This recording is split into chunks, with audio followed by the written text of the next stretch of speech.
Bonjour chers amis, soyez les bienvenus sur ma chaîne YouTube et nous allons encore parler des changements climatiques. Le consensus scientifique pour la cause du réchauffement climatique, ce sont les émissions de CO2 par l'être humain, c'est le consensus scientifique, mais je vous rappelle qu'il y a 500 ans, le consensus scientifique, c'était que la Terre était plate. Oui, il y a une mouche qui se balade, mais bon voilà, ça fait partie de la biodiversité. Elle va mettre de l'animation, merci la mouche de nous tenir compagnie. Donc voilà, bon, admettons que ce soit le CO2, d'où vient ce CO2? Alors ici, le document que je vous montre, ça vient d'études scientifiques tout à fait sérieuses. C'est pas des trucs que j'ai inventés sur des sites complotistes, etc. Ça n'a rien à voir. Donc ça, c'est la réalité scientifique. C'était fait par des experts. Alors, c'est un diagramme en fromage qui nous montre justement en pourcentage quelles sont les parts représentées par les différents types d'activités humaines dans la production du CO2. Alors, compte tout à fait, évidemment, on va s'attendre à ce que ce soit les transports, la voiture individuelle ou les vacances en avion. Ben, pas du tout. Le premier secteur, c'est la production de l'énergie. Vous voyez, 27% des industries de l'énergie, ça veut dire la production d'électricité. Alors, cette production d'électricité, ben oui, on ne s'en rend pas compte, mais le gros de l'électricité à l'échelle mondiale est produite avec des centrales thermiques où on va brûler du gaz, du charbon pour faire de l'électricité. On va faire chauffer de l'eau, on va faire tourner des turbines qui vont faire tourner des alternateurs. C'est ça qui va nous donner l'électricité. Donc 27% de production d'électricité. C'est pas ce à quoi on s'attend. Évidemment, la consommation en électricité ne va faire que d'augmenter parce que tous nos téléphones et le tout sur Internet, évidemment, ben, ça a un coût environnemental. Nous ne nous étonnons pas que des géants de l'Internet comme Google, Facebook, Amazon, AliExpress, comment dire, donc Instagram, TikTok et d'autres, ben voilà, ils ont un énorme impact environnemental, ils ont une partie très importante. Pourquoi? Parce que les serveurs, c'est des ordinateurs, il faut bien les faire tourner, et il faut bien les refroidir aussi, parce qu'ils surchauffent. Donc voilà, le tout à Internet, ben ça pose problème. Alors voilà, on va vous dire sauver la planète, faites tout par Internet. Ben non, puisque ça va produire du CO2. Donc voilà, c'est un peu ça le problème. Alors dites-vous bien que le problème va s'aggraver de plus en plus, puisque voilà, il y a quand même les questions d'identité numérique qui sont quand même de plus en plus importantes, puisque nous avons maintenant toute notre vie sur nos téléphones. Toutes nos factures, toute notre consommation, tout se trouve sur notre téléphone. N'oubliez pas qu'il y a quelque temps, nous avons eu la joie de découvrir le pass sanitaire qui était le sésame qui vous ouvrait toutes les portes. Mais si, voilà, tout ça c'est sur le téléphone, donc ça va en augmentant. Alors imaginez la consommation électrique avec le metaverse, avec le monde virtuel qu'on nous promet comme progrès technologique. Mais évidemment, ça ne va faire que d'augmenter. Alors c'est là qu'on peut se rendre compte que de passer au tout électrique, remplacer les voitures, comment dire donc les voitures thermiques par de l'électrique, le vélo électrique, la trottinette électrique, ben c'est peut-être pas une si bonne solution que ça. Déjà que ça va vous prendre 50 tonnes pour faire une seule batterie, qui n'est pas recyclable et qui va devoir être remplacée assez rapidement. Donc c'est pour moi, ce n'est absolument pas la solution, tout cela, quoi. Donc, et on va en revoir, puisque de toute façon, il y a aussi la question des transports, puisque toutes ces matières premières dont on a besoin pour faire des voitures électriques, ben, elles viennent toutes de l'autre côté du globe, et ça va avoir un impact environnemental certain. Deuxième part, les processus industriels. Ben, les industries, c'est toujours des éléments les plus polluants, ça vient juste derrière l'électricité. La production d'électricité, voilà, il n'y a pas de miracle, ça pollue énormément pour produire tous les biens industrialisés que nous consommons. Donc nous avons beaucoup de biens standardisés, bon marché, mais évidemment, c'est un impact environnemental par rapport à tout ce qui est artisanat. La déforestation et suite, donc la troisième position avec 22%, ça désigne quoi? Ben ça va désigner l'agriculture industrielle, puisque voilà, on est en train de déforester toute l'Amazonie pour nous obtenir du beau soja OGM pour nourrir des animaux, pour que certains puissent manger de la viande à tous les repas pendant que les autres crèvent de faim. Et on est en train également de détruire toute la forêt en Indonésie, Malaisie, dans beaucoup d'endroits en Afrique pour faire de l'huile de palme, pour qu'on puisse avoir des graisses bon marché pour mettre dans le Nutella, etc.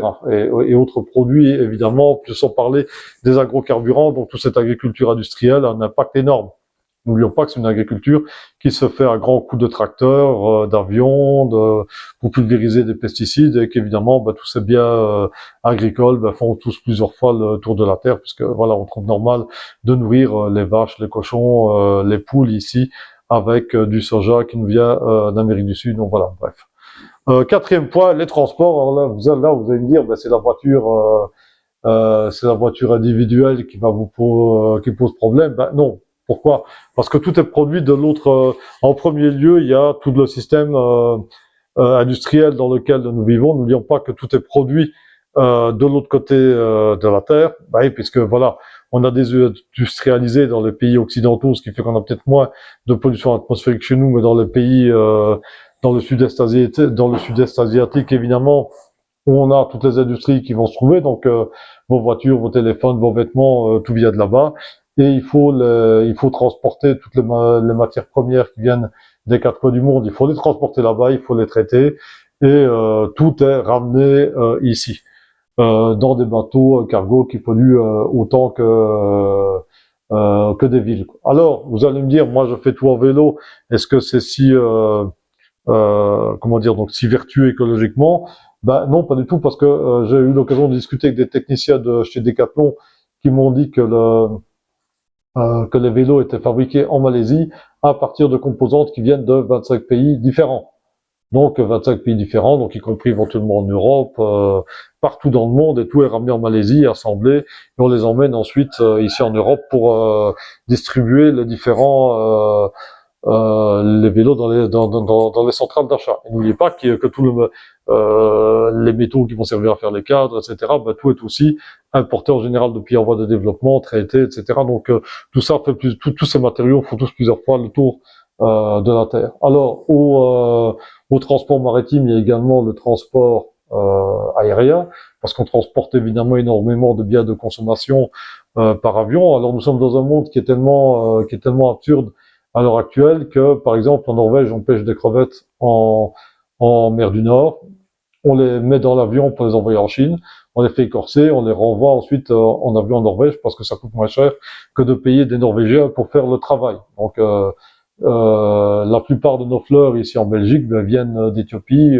du Kenya, et il y a des avions d'Ethiopian Airlines qui font régulièrement tous les trajets pour nous ramener les fleurs qu'on va offrir à la Saint-Valentin ou à la fête des mères. On est dans un monde comme ça, et n'oublions pas les achats en ligne, Amazon, AliExpress, etc., qui ont évidemment un impact environnemental quand même plus qu'évident. Avec la mouche s'énerve. À côté de ça, vous avez le trafic routier. Moi, ça fait une trentaine d'années que je conduis ma voiture, il y a le trafic routier de plus en plus monstrueux. N'oublions pas, par exemple, que pour juste citer un bête exemple, en Europe, tous les fruits et légumes que nous consommons viennent du sud de l'Espagne. Et voilà, donc tout vient du sud de l'Espagne et tout est ramené à grands coups de camion. Donc sur toutes les autoroutes d'Europe, c'est une noria de camions qui ramènent nos fruits et légumes d'Espagne. Dans le cas du scandale des lasagnes à la viande de cheval, on se rend compte que la viande de cheval, elle a fait plusieurs fois le tour d'Europe avant d'aboutir dans les lasagnes de Fadus. Donc il y a un transport routier qui est absolument monstrueux et qui se développe de plus en plus. Alors, évidemment, il y a la voiture individuelle et les voyages en avion. Là, ça va rentrer dedans. Maintenant, il faut dire qu'on a facilité tout le monde à acheter des voitures. Tout le monde, une fois qu'ils ont eu des voitures, les gens n'étaient plus obligés d'habiter dans les centres-villes à côté de leur travail. Tout le monde a commencé à habiter loin parce que le carburant était pas cher. D'où, conclusion, les gens sont devenus esclaves de voitures avec des énergies fossiles, évidemment, avec des prix de carburant qui sont de plus en plus hors de prix. Donc voilà, donc les gens, et il y a des gens, ils ont construit il y a 30 ans une belle maison dans un village. Ils vont se retrouver avec 3-4 voitures parce que monsieur et madame et chacun des enfants, il a besoin d'une voiture pour aller travailler. Ça fait pas d'eux des salauds ou des pollueurs. Et voilà, donc les gens sont devenus esclaves de la voiture, des distances, parce qu'on est dans un mode de développement qui est comme une espèce qui est malheureusement comme une espèce de voie sans issue. Et oui, il y a mon PC qui vient, voilà, de s'éteindre. Donc voilà, excusez-moi. Alors, à part ça, oui, évidemment, on va vous dire, ouais, salaud, vous partez en vacances à Torremolinos avec Ryanair, etc. Bah oui, mais il faut pas oublier que, ouais, bon, vous partez une fois par an. Moi, j'habite ici sur la voie de l'aéroport de Bierzet et je vois régulièrement des jets privés qui passent. Ça, les jets privés, on n'en parle pas. Vous avez des réunions sur le climat avec des types qui viennent tous en jet privé pour parler des changements climatiques et pour vous demander de réduire votre empreinte carbone. Et franchement, des jets privés, il y en a un paquet. On n'en parle pas. Alors, il y a d'autres trucs encore plus, il y a d'autres trucs encore plus aberrants qui tels que par exemple les vacances des milliardaires dans l'espace, les vacances en fusée. Il y a sérieusement des gens qui envisagent de faire des hôtels sur la Lune ou des stations spatiales de vacances. Ce genre de projet fou existe, mais évidemment ça a un impact environnemental. Donc bref, si une partie de la population doit renoncer à tout et se décarboner, apparemment ce ne serait pas ce ne serait pas pour tout le monde, quoi. Donc voilà. Euh, Maintenant, voilà, à vous de mettre toutes les réflexions que vous voulez sur la politique du CO2. Moi, je me contente ici de vous dire, les faits. Donc voilà. Donc oui, oui, c'est vrai que je n'ai pas parlé des bâtiments résidentiels. Voilà, de plus en plus, on veut pousser les gens à habiter dans des tout petits appartements, dans des immeubles comme des clapiers, etc. Mais évidemment. Mark Zuckerberg, Bill Gates et compagnie pour Elon Musk qui pourront habiter dans des immenses palais, avoir des yachts comme des yachts qui polluent plus qu'une ville et avoir comment dire donc se déplacer partout en avion et partir en vacances en fusée, quoi. Donc voilà, donc on vous culpabilise, on vous rend la vie difficile, question de transport, etc. Alors qu'on propose pas d'alternative. Voilà comment est la situation. Donc voilà, je ne vais pas aller plus loin. N'oubliez pas de partager, de vous abonner à ma chaîne. Malheureusement, j'ai fait une erreur de manipulation. J'ai perdu tous mes abonnés, donc ce serait bien de vous réabonner si vous aimez ce genre de vidéos. Désolé pour l'agrément, pour le désagrément, et donc voilà, bah, écoutez, très bonne fin de journée et à très bientôt sur ma chaîne YouTube. À très bientôt, très bon après-midi à vous tous. Au revoir.